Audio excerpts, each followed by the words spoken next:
Welcome back. We're joined by DoubleLine Capital CEO Jeff Gundlach. You mentioned Trump a few days ago about being the president.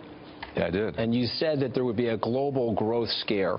So tell our viewers what you mean by that. Well, I actually have been predicting a Trump presidency for months. I was on the Barron's Roundtable back in early January, and they asked a question, who's going to be the next president? And everyone said Hillary Clinton. I said Donald Trump, and people gasp when you say that back then. But back in February, when you made that prediction, there was not a person in the room who thought that Trump, including my friend right over here, would get to the nomination. One of the problems that people have about investing is they're not objective. They predict what they want to happen, what they want to happen rather than what's going to happen. Exactly. And I thought it was. I've been quite convinced that Trump is going to win for a long time. There's positives and negatives to a Trump presidency. There might be a short-term positive involved, because Trump actually is a lot more like Ronald Reagan than people think. People say that he's not really a conservative, but Make America Great Again is a very conservative concept. In fact, it's reactionary. Well, he's also talking about a rollback of regulation. He wants to deregulate some of these markets to make it more business-friendly. Do you know what Ronald Reagan's slogan was in 1980? People are shocked when I tell them this. They almost don't believe me. It was, "Let's make America great again."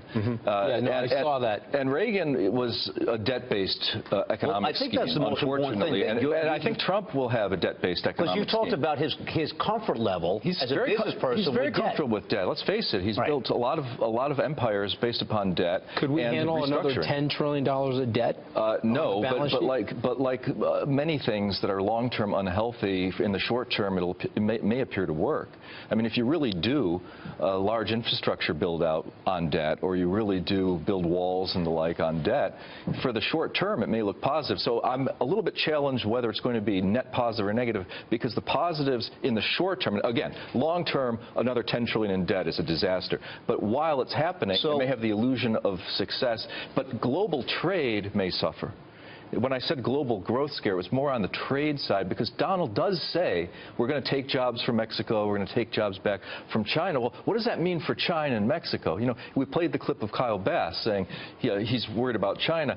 I am long-term in his camp, Kyle's camp, about China. Short-term, though, we have the same situation where they've abandoned their handoff to the consumer and have gone back to an investment-based infrastructure. Who would you like to be Secretary of the Treasury in a Trump administration?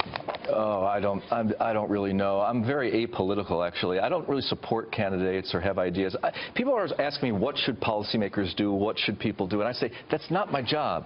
I'm not a policymaker. I'm not a central banker. I deal with reality. So when I say Donald Trump's going to win, it's not that I'm wildly rooting for him, although I don't dislike Donald Trump. It's just like, I think it's going to happen. Under that scenario of the short-term impact, if he's elected, and the longer-term impact, you sit down with your investment committee, you try to figure out, all right, what are we going to do as a result? And we pointed out, here's my game plan. Jeff, as we pointed out, you've been in front of so many things. Right. So how do you position portfolios in that scenario? I think the first thing that happens is what I talked about earlier, a global growth scare, because people don't really understand the debt build-out part yet. I think they do understand the protectionism part. And so I think we could have a rollover on risk assets in the middle part of this year into the fall based upon the global growth scare. But I think that will be a buying opportunity, because I do think that a debt build-out, as unhealthy as it is, and I'm not in favor of it for the health of the economy, but it will, I believe, show some results in terms of unemployment and the like.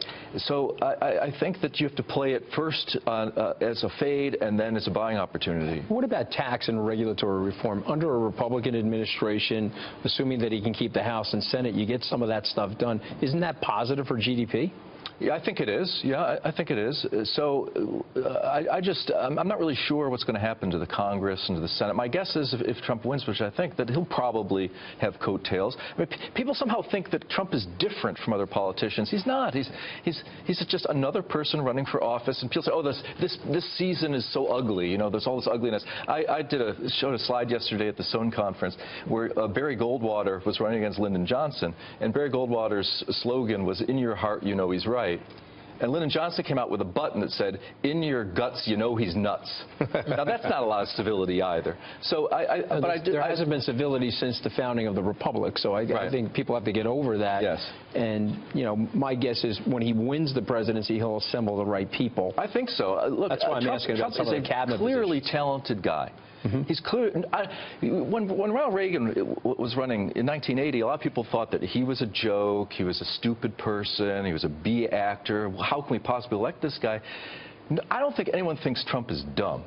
So he's a smart guy, and I think he's managed a lot. So of you things. see, much as you saw him getting the nomination when nobody else did not, when most people did not, you see him winning this election in November. Sure. I mean, the rap was that Trump has a ceiling of 20% with Republicans, and then it was a ceiling of 25, then 30, then 35, and then he's winning in 50s and 60s. He's only behind Hillary Clinton in the polls in Gary's by soul 7%. cycle. There's a lot of people in Gary's soul cycle class that want to vote for him, but they're just afraid to admit it in public. You know, I mean, it's weird. Oh God, it's weird. It's like people are. It truly is kind of a silent majority concept. Yeah. And I think, look, your background in statistics and mathematics, you know what the numbers are, and you know what people say the numbers are, and you just don't buy it. It just changes. It's early. I mean, it's the polls until you get to the conventions don't mean anything. Good point. Jeff, as always, you've been terrific. Our thanks to Jeffrey Gundlach for joining us. Next week, we'll be live from the SALT conference in Las Vegas interviewing a who's who of global finance giants.